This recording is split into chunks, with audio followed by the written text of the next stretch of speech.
President Trump removed his controversial chief strategist, Steve Bannon, as a principal member of the National Security Council, a posting made in January that drew widespread bipartisan criticism. Trump also restored the chairman of the Joint Chiefs of Staff and the director of national intelligence back into the Principals Committee after they were removed in January. Now, the Principals Committee has traditionally included top cabinet security officials who debate and make national security policy decisions. Bannon, the former head of right-wing Breitbart News, has no such experience, and critics were concerned he would politicize the process. Now, White House officials said Bannon was brought into the NSC to keep an eye on then National Security Advisor Michael Flynn. But Flynn resigned in February, and Bannon remained at the NSC until yesterday. Now, the New York Times is reporting that changes were made by Flynn's replacement, Lieutenant General H.R. McMaster, who wanted to keep politics out of the NSC and revert back to a traditional council. I leaked nothing to nobody, and never have and never would. Now, that was former Obama National Security Advisor Susan Rice denying allegations she sought the identities of Trump officials caught up in electronic surveillance and then leaked their names. Yesterday, in an interview with the New York Times, Trump was asked if he thought Rice committed a crime. Trump said, and I quote, "Do I think? Yes, I think," though he offered no evidence to back up the charge. Now, he also predicted, and I'm quoting again, the Donald, "I think it's going to be the biggest story. It's such an important story for our country and the world. It is one of the big stories of our time." A spokesperson for Rice released this statement: "I'm not going to dignify the president's ludicrous charge with a comment." Now, joining us by phone from Raleigh, North Carolina, is my favorite analyst on all things national security, Malcolm Nance, counterterrorism and terrorism intelligence consultant and author of the book, The Plot to Hack America. Good morning. Good morning. Glad to be here. Thank you so much for joining us. Malcolm, I want to let you know that we've also got on our panel here in Washington Dr. Wilmer Leon III, India Gary Martin, and Jason Johnson, and we're all waiting with bated breath to speak with you about this. Let me ask you, before we get into the details, I have a quick question that maybe with your intelligence hat on, you can help me understand what this means. In explaining his demotion from the National Security Council, the Wall Street Journal quoted Steve Bannon as saying, and I'm quoting him here, that Susan Rice operationalized the National Security Council, and he was put on to ensure that it was de-operationalized, and that General McMaster has returned the NSC to its proper function. What does that mean? Well, I noticed everyone's laughing. Principally, I think it means that Steve Bannon had a strategic vision to change the direction of the United States and the national security state away from being, certainly by using the National Security Council, away from being the defense organization, defense-oriented organization that it is, which, you know, keeps the United States safe, fights wars, to more of a political body that would execute the president's strategic policy decisions. And, you know, in this case, he has a brand of authoritarianism that Bannon is famous for. I mean, he's a follower of a Russian philosopher named Alexander Dugin, who believes that liberal democracy should be dismantled. And certainly at his time as editor at Breitbart, you can see where those underpinnings of his, you know, his belief came out.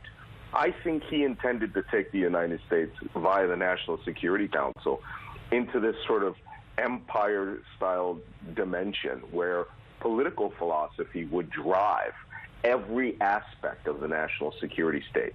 Now, what's happened is it's going back to normal. I mean, Steve Bannon was put on the National Security Council, but the chairman of the Joint Chiefs of Staff was taken off the National Security Council. Let me interrupt you for a second. I have a question for you, because do we have something to fear? Because yesterday, again, this is the Wall Street Journal quoting Bannon, but Bannon basically says Flynn is gone. He has stepped down because General McMaster's vision for the National Security Council is the same as the president's and that of Steve Bannon. So do we have something to fear? No, I don't think so at this point. I think what you have is General McMaster finally exercising his authority and understanding where the fault lines within the White House lay at that point. And General McMaster has restored the National Security Council to the position that the president wanted and that the president needs. And that president would be President Obama. So, because President Trump's vision of the National Security Council was chaos and mayhem, and a political body masquerading as a defense and establishment and policy factory, which it wasn't. It was almost like a Russian Politburo. And that's why with the outrage that occurred when the chairman of the Joint Chiefs of Staff and other senior military and intelligence officials were taken off the National Security Council. Steve Bannon certainly did de-operationalize it. It took away all of the operations of government that would be necessary to create policy to defend us. That balance has been restored now. So, Jason Johnson. Question for So, Malcolm. Morning, Nance. Good to speak to you, as usual. Morning, Jason. So, this is my main question, and you and I, we've had this conversation multiple times. You know, Steve Bannon is a white nationalist. He wants to create a white nation state. He wants to make America unsafe and uncomfortable for people of color. He doesn't want people to come here. He wants to kick people out, and he wants to suppress the people who are here. Just because he's no longer on the National Security Council, does that not mean that he's, it doesn't necessarily keep him from still having influence in speaking into President Trump's ear?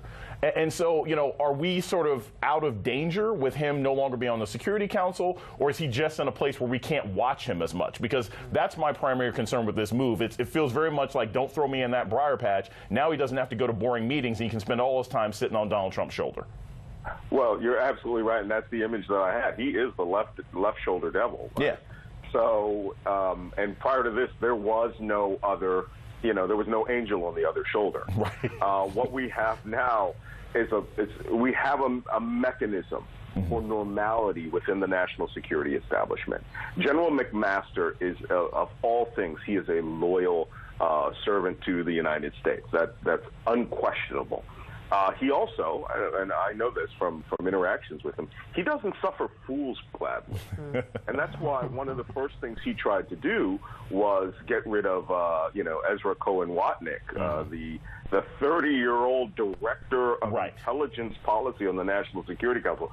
At 30 years old, you should be pushing coffee cups around the table and opening the door. I mean, I'm 55. I've been in intelligence 35 years. I'm not qualified for that job. So Malcolm, we're going to lose you quickly, so I want to throw up a graphic and throw it to you and the panel real quickly. Quick question about Susan Rice. If we can have that graphic, I'd appreciate it. The Hill reported a couple years ago about Susan Rice and Donald Trump having an interaction at the White House Correspondents' Dinner. Reportedly, Donald Trump gives Susan Rice a huge hug. Somebody actually said that after the hug, she and whoever she was speaking with could be heard saying that it was something like molestation.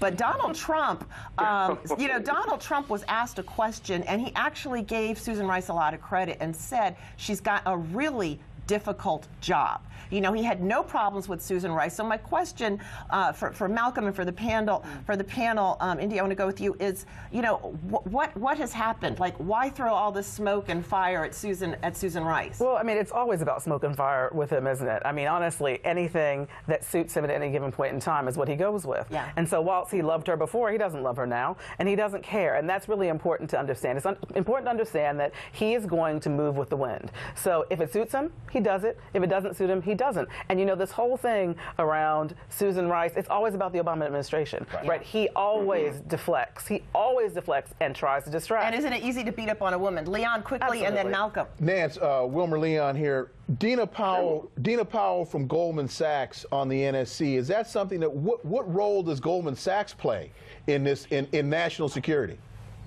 Well, it appears Goldman Sachs is obviously the financial advisors to the entire national security apparatus. Okay. They own it.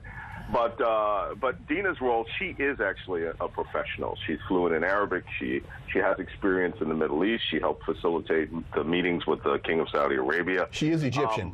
I have a lot of respect for Dina Powell. I've worked with her in the past. It was more Goldman Sachs than Dina Powell. That was my concern. Gotcha. Malcolm, we're going to give you the last word because we've got to go, but I'm so happy to have you on the show. Last word from Mr. Nance.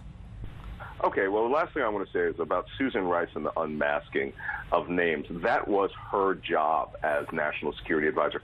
I personally was surveilled by a foreign intelligence agency, and I was notified that another U.S. intelligence agency had my name, had unmasked my name, to defend me from hostile surveillance and possibly abduction.